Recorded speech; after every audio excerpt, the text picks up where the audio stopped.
bienvenue dans le 19-20. Voici les principaux titres qui seront développés au cours de nos différentes éditions. Les jeunes et moins jeunes, tout le monde connaît Don Camillo, le personnage culte de Fernandel qui a fait rire des générations de cinéphiles et de téléspectateurs, n'avait jamais été joué au théâtre. Ce manque sera comblé à partir de samedi par le Théâtre du Verseau, compagnie cannoise, qui va partir en tournée dans tout le département et qui est encore en pleine répétition. Catherine Loult, Benoît Lotte. On peut reprendre ? On reprend. Voilà. Ultime ajustement pour la dernière ligne droite. Après un mois de répétition, les jours sont comptés avant la première.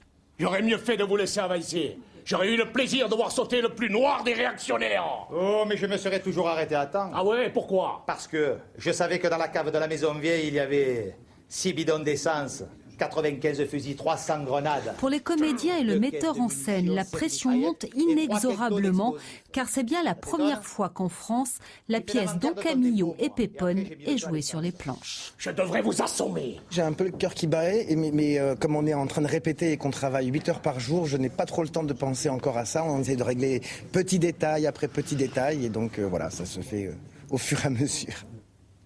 Monsieur le curé cherche quelque chose? Non, je passais. Elle n'a pas l'air de monter vite, cette maison du peuple, monsieur le maire. C'est un immeuble, c'est pas un dirigeable. La scène se passe en Italie, à Brescello, avec les relations tumultueuses entre le curé, Don Camillo, et le maire communiste du village, Pépone. Le texte a été écrit dans les années 50 par Giovannino Gareschi, puis adapté pour le théâtre en Allemagne.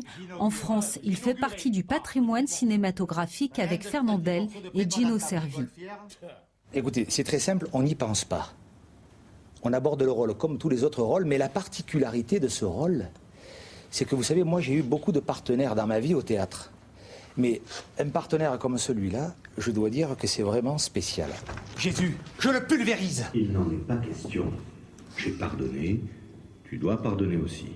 Ce spectacle d'1h45 est interprété par les comédiens professionnels du Théâtre du Verseau, une compagnie cannoise créée il y a 7 ans qui revisite les auteurs méridionaux.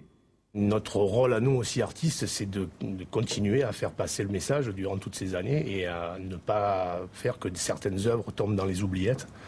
Donc, et puis on retrouve toujours de la modernité dans les textes anciens, que ce soit Pagnol, que ce soit pour Don Camillo, que ce soit pour tous ces auteurs-là. Leurs textes sont encore très très vrais aujourd'hui. La pièce sera en tournée dans la région à partir du 3 mars, un spectacle à ne pas manquer. Nous nous retrouverons en enfer. Et donc, premier spectacle ce samedi à Saint-Étienne-de-Tinée. C'est la fin de ce journal que vous pouvez revoir sur notre site.